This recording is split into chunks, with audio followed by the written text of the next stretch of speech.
যেহেতু 96 থেকে আমি এই বিষয়ে পড়াশোনা করে মানে এবং মেকআপটা শিখছিলাম, তো তখন আমি একটা ফিল্ম দেখি, চাচি 420 বলে একটা ফিল্ম রিলিজ হয়েছিল কমল হাসানের। তারপরে হিন্দুস্তানি এসছিল। তো চাচি 420-এ যে মেকআপটা হয়েছিল, ওইটা আমাকে সেই সময় পুরো নাড়িয়ে দিয়েছিল আর কি। যে আমার সবসময় মাথায় আসতো যে এরা যদি পারে আমরা কেন পারবো না, বা এটা কি আছে। তো আমি তখন পড়াশোনা করে জানতে পারলাম যে এটাকে প্রস্থেটিক্স বলা হয়, এবং এতে একটা মানুষের পুরো চেহারা, একটা মানুষকে যা ইচ্ছা তাই বানানো যেতে পারে এই মেকআপের মাধ্যমে। তো তখন আমার মাথায় মানে ঘুরছিল, যদি আমরা বাংলা ফিল্মে এটা আনতে পারি হুম। তাহলে পড়াশোনা করতে হবে। করতে গিয়ে দেখলাম ইট ইজ নট মানে so much easy, because of এই যে মেটেরিয়ালগুলো, এগুলো পাওয়াটাও খুব টাফ। এবং তাহলে কি মেটেরিয়াল দিয়ে হচ্ছে সেই নিয়ে পড়াশোনা শুরু করতে লাগলাম। এই করে বছরের পর বছর গেল। যখন মেটেরিয়াল পাচ্ছি, তো এবারে ইউজ করতে হবে, ইউজের টেকনিকগুলো সব বই পড়ে পড়ে আবিষ্কার। বই পড়তে গিয়ে দেখা যাচ্ছে বেশিরভাগ জার্মান বই, আচ্ছা। সেগুলোকে ইংলিশে ট্রান্সলেট করতে হচ্ছে ভ্যারাইটিভাবে। এবং আমাকে তৎকালীন সময় মানে এই নামটা আমি সব ইন্টারভিউতে সব জায়গায় বলতে চাই, এবং এখনও মানে উনি রয়েছেন, ওনার নাম হচ্ছে প্রদীপ মাথারো বলে একজন পাঞ্জাবি ভদ্রলোক।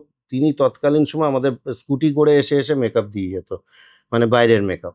আমরা কয়েকজন, আমাকে মমতা শঙ্কর মমদি ওর সাথে আলাপ করিয়েছিল, ঠিক আছে। তো ওই মমদি যখন ওর সাথে আলাপ করায়, বলে যে সোমনাথ ও প্রদীপ ও খুব ভালো ছেলে, তোকে মেকআপ ফেকআপ যা লাগবে, তো ওকে দিয়ে আমি বই আনাতে আরম্ভ করি। আচ্ছা। এবং যেহেতু মেটেরিয়ালগুলো জার্মান মেটেরিয়াল, বইগুলো জার্মান ল্যাঙ্গুয়েজে আসতো। এবারে জার্মান ল্যাঙ্গুয়েজে কিছু কিছু আমার যেহেতু লিঙ্গুইস্টিক্স বাংলা অনার্স নিয়ে পড়েছি, একটু আধটু জানা ছিল, বাট নট পুরোটা। হুম। তো সেগুলোকে ইংলিশ ট্রান্সলেট করে বিভিন্নভাবে বার করা, মানে একদম গোয়েন্দাগিরির মতো গোয়েন্দারা যেমন বার করে করে করে বার করে করে বলতে পারেন ফার্স্ট অ্যাপ্লাই, মানে বলছি এটা আমি আমার স্ত্রীর ওপরেও করেছি, বাড়ির আচ্ছা। কয়েকজনের ওপরেও করেছি। এবং একটা কয়েকজন আসতো এরকম, যাদেরকে দিয়ে পয়সা দিয়ে রেখে বাচ্চা বাচ্চা ছেলে মেয়েদের ওপরে অ্যাপ্লাই করেছি, করে শিখে টিকে আলটিমেটলি অনেক টাইম অবধি বসে থাকা। কারণ তখন অবধি বাংলা ইন্ডাস্ট্রিকে বোঝানো যাচ্ছে না যে এটা আমরা পারি। কারণ ডিরেক্টররাও তখনও কিন্তু ওই মারপিট দাঙ্গার ছবি, মানে যেগুলো হাটকে কমার্শিয়াল, ওই ছবিগুলোই হচ্ছে। কারোর ভাবনা চিন্তার মধ্যেও আদার্স কিছু নেই যে এটা হবে।